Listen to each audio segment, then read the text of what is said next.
This is where children and their parents are being targeted for the big pharmaceutical cartel, because the same people that control the arms companies control the pharmaceutical cartel.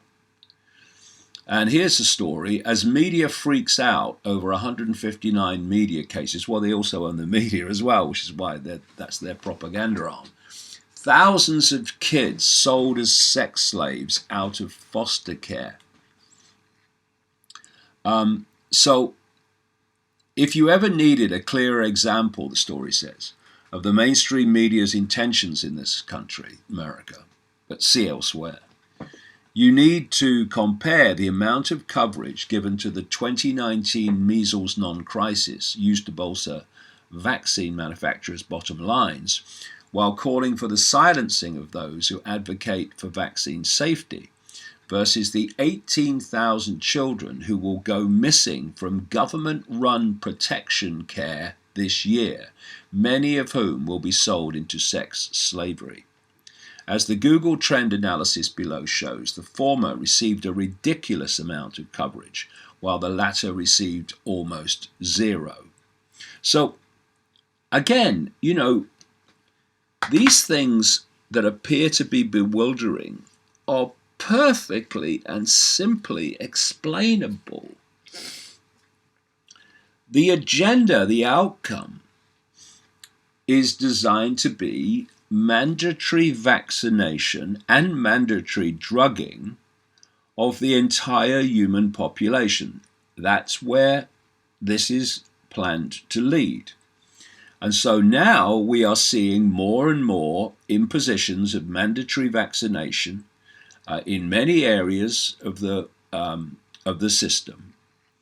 And in Australia, they've got this outrageous scam where they are taking benefits away from parents who won't have their children vaccinated according to what the government says they should have. It actually make that what the pharmaceutical cartel says they should have. And of course, the number of vaccines goes on increasing. And the still developing immune systems of these children are begging for bloody mercy. So that's why the media, owned by the same people that ultimately own the pharmaceutical cartel and the arms companies, are pushing hysterically mandatory vaccinations and attacking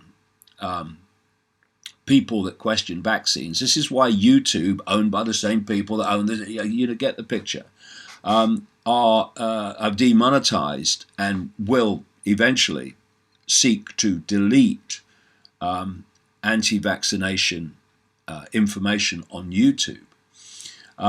This is why the media go crazy, because they're just pushing an agenda. But 18,000 kids going missing every year from government protection care systems, and it's the same will be found all over the world, not least in Britain, in terms of people, children in, quote, care, who end up in paedophile rings. That's part of the agenda too, because this elite are rampant paedophiles, a ridiculous percentage of them, for reasons I explain in the books. And so why would a media owned by these people be wanting to highlight children going missing from the protection system when that's what's meant to happen on behalf of the people that own the media and own the pharmaceutical cartel and own the armament companies and own governments? There are so many fewer questions once you realize how this whole thing works. Unless, this story goes on, unless you've been under a rock lately, well, that's where most of the people that run the world come from, under a bloody stone. Unless you've been under a rock lately, you've probably noticed the utter hysteria over the measles epidemic being shoved down the collective throats of America. If one were to unquestioningly buy into said hysteria, you'd think a deadly epidemic is sweeping the nation and children are dropping dead left, right, and centre. But that's simply not true, and the reality is there is no epidemic and no one has died. According to the current numbers from the CDC, the kind of health overseer in America, the Centers for Disease Control, they're called.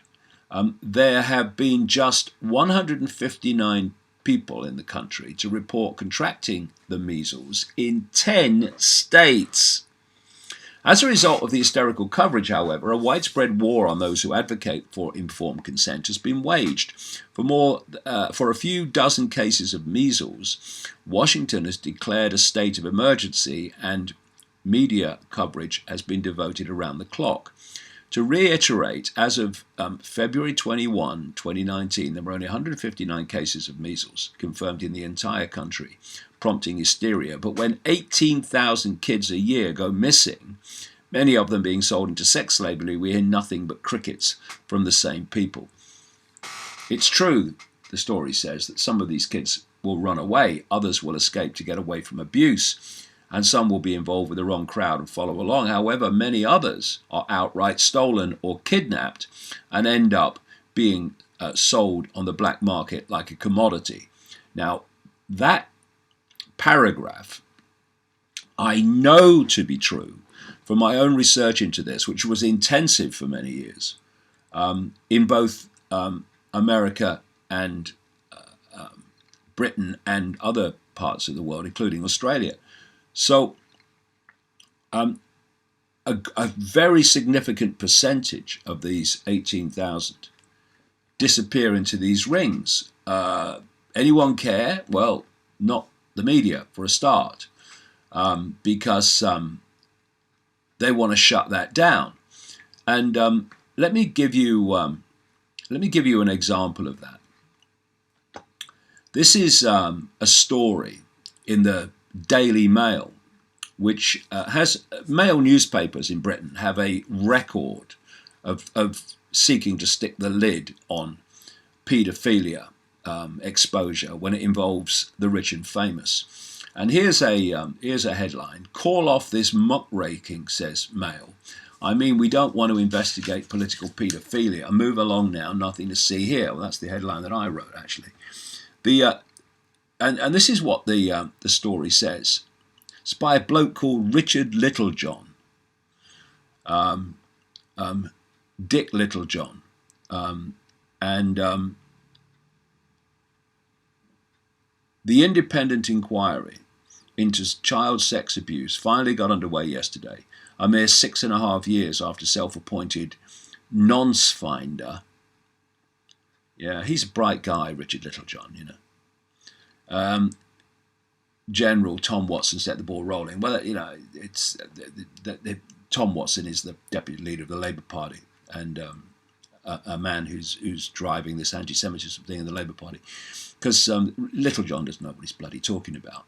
But basically what he's saying is that these famous people, like the former Prime Minister of Britain, Ted Heath, and a former government minister called Leon Britton, shouldn't be being investigated posthumously by this inquiry. And they should just all let it go away. Well, Littlejohn, you're an idiot, mate. If we don't uncover what's happened in the past, we won't understand what's happening now, because it hasn't ended. Of course, it's still going on. You know, all these thousands of kids go missing from the American so-called care system, and large numbers from the British care system and other care systems around the world. Where do you think they're going, mate? Well, by the way, you know, paedophilia exists? Oh, yeah, I suppose it does, yeah. Well, are politicians immune to it then? Are they like a zone that would never be involved in paedophile activity? course not. The idea is, and what you get from my own research is when you go into these so-called upper levels of society and these power levels of society, the ratio of paedophilia goes up, again, for reasons I explain in the books. But there's the male, watching their backs as always. Absolutely disgusting. Talking about watching their backs is a politician in Britain called Cyril Smith. He's left us now. God knows where he must be. Who was a serial child abuser. And this child sex abuse investigation, which, Little John says, oh, it's taken all these years, it's the last got under. Why do you think, you idiot, it's taken so long? It's had so many spanners thrown in its works. The current Prime Minister of Britain, Theresa May, was Home Secretary when it was all being set up, and she was suggesting people to lead the committee that was so outrageous and so compromised in terms of the subject and the people they would have been investigating, that they had to stand down. And of course that delayed and delayed and delayed it. God, these people, they call themselves journalists. Do we still have a Trade Descriptions Act where you can't describe something you're not and sell it? Apparently not, if Little John calls himself a journalist. Anyway, inquiry will investigate if Liberal Party helped cover up Cyril Smith's child sex abuse claims. Well, of course it bloody did. He'd have never got away with it had his own political party, not watched his back. And some of the people watching his back would also have been into paedophilia. I know what some of them are in that period. What chance have the kids got in the face of this?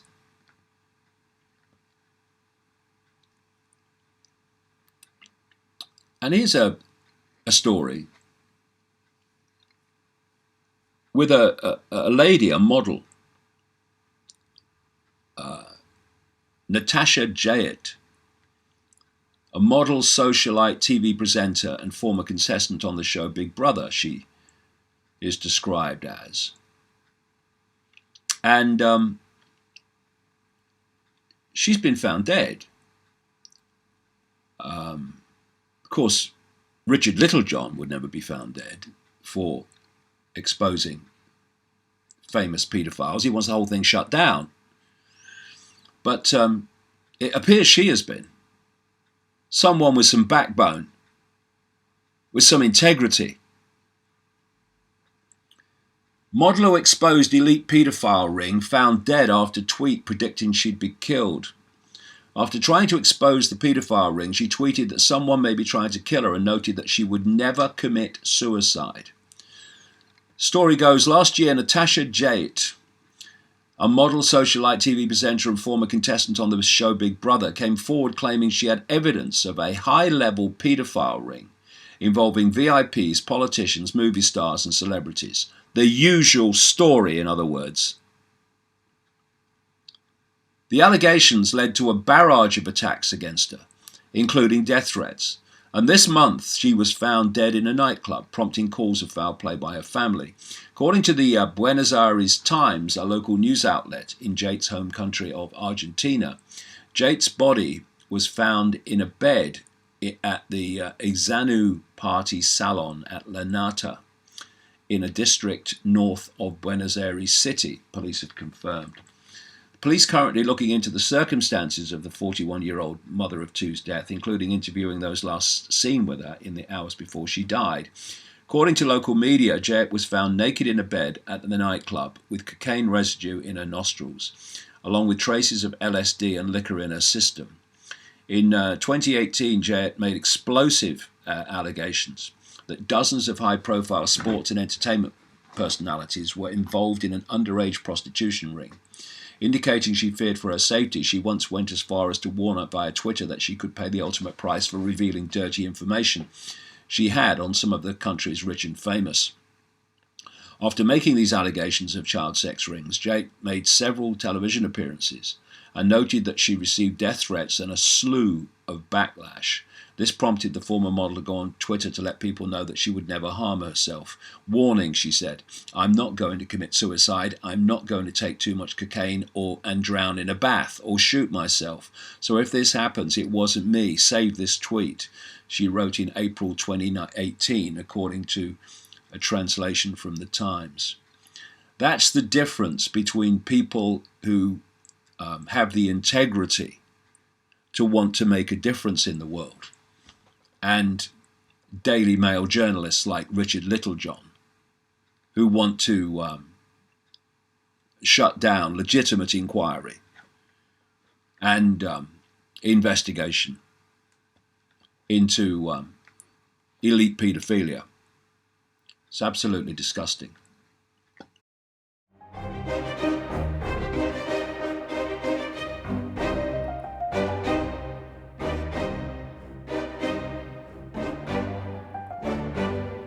Every single event that we've done anywhere in the world, there's been certain groups that have contacted venues, made outrageous libelous claims about what David's going to speak about, and have, in many cases, got venues to cancel on us.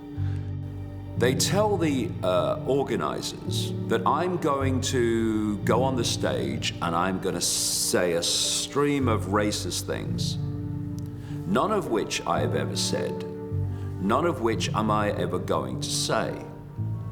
What then happens, staggeringly, is that instead of coming to you and saying, well, these people have said you're going to say this, you're going to say that, what's going on? They pull the event. And we hear about the event we've been organising for months being cancelled. We hear about it in the media. In Germany alone, for example, I've been in touch with over 70 venues, and we've still never managed to pull off a Germany show. And there's a venue that we had in Berlin, which to this day, nigh on well over a year, have never actually contacted me to tell me the event's been cancelled. I found out from a German newspaper when they published a story about it. And my website is blocked in schools and universities and colleges. It's blocked in government departments and government agencies. And here's me, one person, who was supposed to be this great nutter, and the system is desperate to silence what I'm putting out and to stop as many people as possible ever hearing it. Why?